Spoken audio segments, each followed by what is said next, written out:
ನಾವು ನೇಮಕಾತಿಯನ್ನು ಪ್ರಾರಂಭಿಸಬೇಕು ವಿವಿಧ ಇಲಾಖೆಗಳಲ್ಲಿ ಅಂತ ನಾವು ಹೇಳಿದ್ವಿ.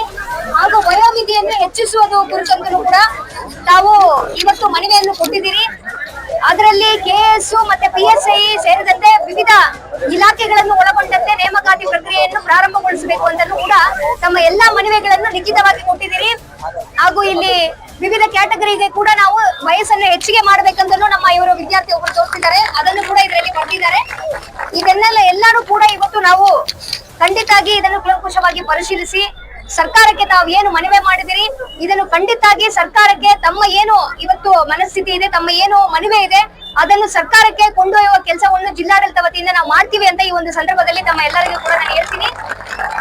ಯಾಕಂದ್ರೆ ಈಗಾಗಲೇ ನಮ್ಮ ಕಮಿಷನರ್ ಅವರು ಹೇಳಿದ್ದಾರೆ, ನಾವಾಗ್ಲಿ ಕಮಿಷನರ್ ಆಗ್ಲಿ ಮತ್ತೆ ಇಲ್ಲಿ ಇರುವ ಸುಮಾರಷ್ಟು ಎಲ್ಲ ಸರ್ಕಾರಿ ನೌಕರರು ಒಂದಲ್ಲದ ಒಂದು ಸ್ಪರ್ಧಾತ್ಮಕ ಪರೀಕ್ಷೆ ಮುಖಾಂತರನೇ ಬಂದಿದೀವಿ. ಹಾಗಾಗಿ ಈಗ ಏನು ಸ್ಪರ್ಧಾತ್ಮಕ ಪರೀಕ್ಷೆ ಅಂದ್ರೆ ಎಷ್ಟು ಶ್ರಮ ಇರ್ತದೆ, ಊರು ಬಿಟ್ಟು ಊರು ಬಂದು ತಾವೆಲ್ಲರೂ ಕೂಡ ಎಷ್ಟು ಶ್ರಮದಿಂದ 1 ವರ್ಷ 2 ವರ್ಷ ಅಂತ ಕನಿಷ್ಠ ಇಷ್ಟೊಂದು ಟೈಮ್ ಅನ್ನು ಇದಕ್ಕೆ ಇನ್ವೆಸ್ಟ್ ಮಾಡಿ ತಾವೆಲ್ಲ ಓದ್ತಾ ಇದ್ದೀರಿ ಎಂಬುದು ನಮಗೂ ಕೂಡ ಪ್ರಾಕ್ಟಿಕಲಿ ಅರ್ಥ ಮಾಡಿಸ್ಕೊಳ್ಳಕ್ಕೆ ನಮ್ಗೆ ಆಗ್ತಾ ಇದೆ.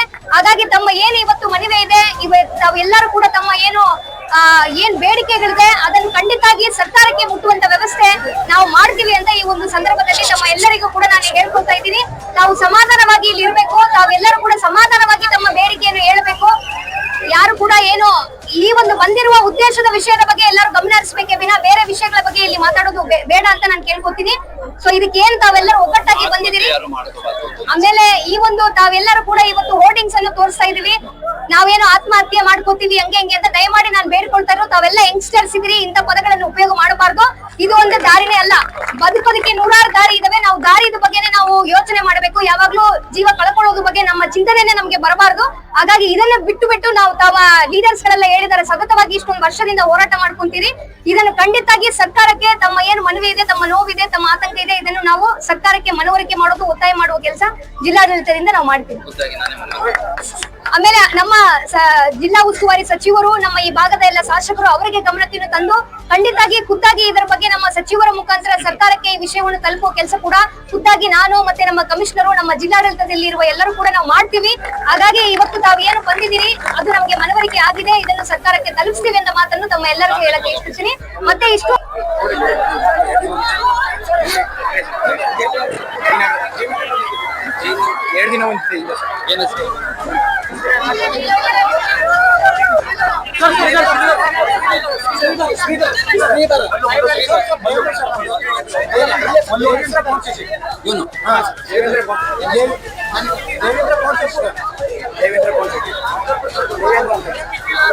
ಈಗ ನೋಡಿ, ಎಲ್ಲರಿಗೂ ಮನವಿ ಮಾಡುವಂಥದ್ದು ಯಾವುದೇ ಕಾರಣಕ್ಕೂ ಯಾರು ಹತಾಶರಾಗಬಾರ್ದು. ನೋಡಿ, ಇವಾಗ ಗುಲ್ಬರ್ಗ ಮೂಲದ ಹುಡುಗ ಅಂತ ದೇವೇಂದ್ರ ಅಂತ 2 ದಿನದ ಕೆಳಗಡೆ ಆತ್ಮಹತ್ಯೆ ಮಾಡ್ಕೊಂಡಂಥದ್ದು ಬಹಳ ಬೇಸರ ವಿಚಾರ. ಅದು ಯಾರು ಮಾಡ್ಕೋಬೇಡಿ, ಅದರಿಂದ ಯಾರಿಗೂ ಪರಿಹಾರ ಸಿಗಲ್ಲ. ನಾನು ಹೇಳ್ತೀನಿ ಕೇಳಿ, ಯಾರಾದ್ರೂ ಆತರ ಆತ್ಮಹತ್ಯೆ ಮಾಡ್ಕೊಂಡ್ರೆ ಅವ್ರ ಕುಟುಂಬ, ಅವ್ರದ್ದು ಯಾರು ಡಿಪೆಂಡೆಂಟ್ ಇರ್ತಾರೆ ಅವ್ರು ಹಾಳಾಗಿ ಹೋಗ್ತಾರೆ ಹೊರತು ಅದರಿಂದ ಯಾರಿಗೂ ಬಹಳ ದೊಡ್ಡ ವ್ಯತ್ಯಾಸ ಆಗಲ್ಲ. ತಲೆಯಲ್ಲಿ ಇರ್ಲಿ, ನೀವು ಕೆಲಸ ತಗೊಂಡ್ರೆ ನಿಮ್ ಕುಟುಂಬ ಸಾಕ್ಬೋದೇ ಹೊರತು ಆತ್ಮಹತ್ಯೆ ಮಾಡ್ಕೊಂಡ್ರೆ ಅಟ್ಲೀಸ್ಟ್ ನಿಮ್ ಮೇಲೆ ಇಟ್ಟರು ವಿಶ್ವಾಸನ ಹಾಳು ಮಾಡ್ಕೊತೀರ. ಏನೋ ನನ್ ಮಗ ಹೋಗಿದ್ದಾನೆ, ನೀವು ಕೆಲಸ ತಗೊಂಡಿಲ್ಲ ಅಂದ್ರೂ ನಿಮ್ ಮನೆಗೆ ಹೋದ್ರೆ ನಿಮ್ಮನ್ನ ಅಕ್ಸೆಪ್ಟ್ ಮಾಡ್ಕೊಂಡ್ರೆ ಅದು ತಲೆಯಲ್ಲಿ ಇರ್ಲಿ. ಕೆಲಸ ಬೇಕಾಗಿರೋದು ನಿಮಗೆ, ಜೀವನ ಚೆನ್ನಾಗಿರ್ಬೇಕು ಅಂತಂದು ನೀವೇನೋ ಮಾಡ್ಲಿಲ್ಲ ಅಂದ್ರು ಕೇಳಿ, ಒಂದ್ ನಿಮಿಷ ಕೇಳಿ, ನೀವೇನೋ ಮಾಡ್ಲಿಲ್ಲ, ಇವಾಗ ಹೆಂಗ್ ಬಂದಿದ್ರು ಹಂಗ್ ವಾಪಸ್ ಹೋದ್ರು ಅಕ್ಸೆಪ್ಟ್ ಮಾಡ್ಕೊಂಡು ನಿಮ್ ತಂದೆ ತಾಯಿ ಯಾವಾಗ್ಲೂ ರೆಡಿ ಇರ್ತಾರೆ. ತಲೆಯಲ್ಲಿ ಇರ್ಲಿ, ಯಾರು ಕೂಡ ಕೇಳಿ, ಯಾರು ಕೂಡ ಕೇಳಪ್ಪ ಇಲ್ಲ ಒಂದ್ ನಿಮಿಷ ಕೇಳಿ, ಯಾವುದೇ ಕಾರಣಕ್ಕೂ ಯಾರು ಆತ್ಮಹತ್ಯೆ ಅಂತ ಕೆಟ್ಟ ಕೆಲಸ ಮಾಡಬಾರ್ದು.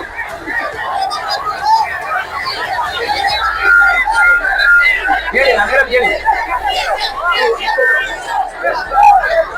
ಈಗ ನೀವು ಯಾರು ಕರಿಬೇಕು ಅಂತ ಹೇಳ್ತೀರಿ ಅವ್ರಿಗೆ ವಿಷಯ ತಲುಪಿಸ್ತೀವಿ. ನನಗೇನ್ ಬರ್ಬೇಕು ಅಂತ ಯಾರು ಹೇಳಿಲ್ಲ, ನಾನು ಔಟ್ ಆಫ್ ಕನ್ಸರ್ನ್ ನಾನು ಬಂದಿದ್ದೀನಿ ಅಷ್ಟೇ, ಆಯ್ತಾ? ತಲೆಯಲ್ಲಿ ಈಗ ನಮ್ಮ ಭಾಗದಲ್ಲಿ ಇಷ್ಟೊಂದು ಜನ ಪ್ರೊಟೆಸ್ಟ್ ಮಾಡ್ಬೇಕಾದ್ರೆ, ವಿದ್ಯಾರ್ಥಿಗಳು ಪ್ರೊಟೆಸ್ಟ್ ಮಾಡ್ಬೇಕಾದ್ರೆ, ಆಸ್ಪಿರೆಂಟ್ಸ್ ಪ್ರೊಟೆಸ್ಟ್ ಮಾಡ್ಬೇಕಾದ್ರೆ ಅವ್ರ ಜೊತೆ ನಿಂತು ನಾವು ಸಾಲಿಡಾರಿಟಿ ಎಕ್ಸ್ಪ್ರೆಸ್ ಮಾಡ್ಬೇಕಾದ್ರೆ ನಮ್ ಜವಾಬ್ದಾರಿ. ಆ ಕಾರಣಕ್ಕೆ ಬಂದಿದ್ದೀನಿ. ನನಗೆ ಯಾರು ಕಮಿಷನರ್ ಬರ್ಬೇಕಂತ ಯಾರು ಕರ್ತಿಲ್ಲ, ಆಯ್ತಾ? ತಲೆಯಲ್ಲಿ ಇಟ್ಕೊಳ್ಳಿ. ಈಗ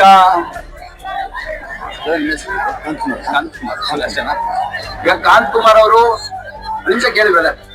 ಕಾಂತ್ ಕುಮಾರ್ ಅವರು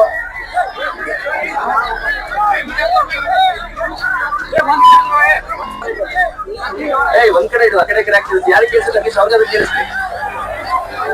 ಈಗ ಕಾಂತ್ ಕುಮಾರ್ ಅವರು ಇಂದೇನ್ ರೆಪ್ರೆಸೆಂಟೇಷನ್ ಇದೆ ಅದನ್ನ ನನಗೆ ತೋರಿಸಿದ್ದಾರೆ. ಅದ್ರದ್ದು ಒಂದು ಕಾಪಿಯನ್ನ ಮುಖ್ಯಮಂತ್ರಿಗಳ ಕಚೇರಿಯಲ್ಲಿ ಯಾರು ಅಧಿಕಾರಿಗಳಿದ್ದಾರೆ ಅವ್ರಿಗೆ ತಲುಪಿಸಿದೀನಿ. ಮತ್ತೆ ಮುಖ್ಯಮಂತ್ರಿ ಅವರ ಗಮನಕ್ಕೆ ತರಲಿಕ್ಕೆ ಹೇಳಿದೀನಿ. ಅಂಶ ಕೇಳಬೇಕು. ಇಲ್ಲಿ ಕೇಳಿ, ಇಲ್ಲಿ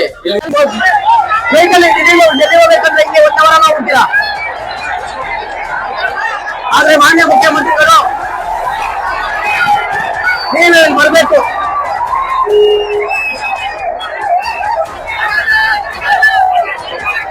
ಮಾನ್ಯ ಮುಖ್ಯಮಂತ್ರಿ ಸಿದ್ದರಾಮಯ್ಯ ಅವರಿಗೆ ಮತ್ತೆ ಗೃಹ ಸಚಿವರಾದಂತಹ ಪರಮೇಶ್ವರ್ ಸರ್ಗೆ, ಶಿಕ್ಷಣ ಸಚಿವರಾದಂತಹ ಮಧು ಬಂಗಾರಪ್ಪ ಅವರಿಗೆ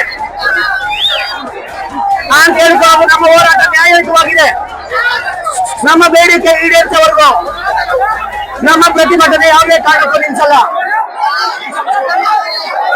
ನಾವು ಇಲ್ಲಿಂದ ಡಿಸಿ ಆಫೀಸ್ಗೆ ಹೋಗ್ತೀವಿ. DC office ಹೋಗೋದ್ರೆ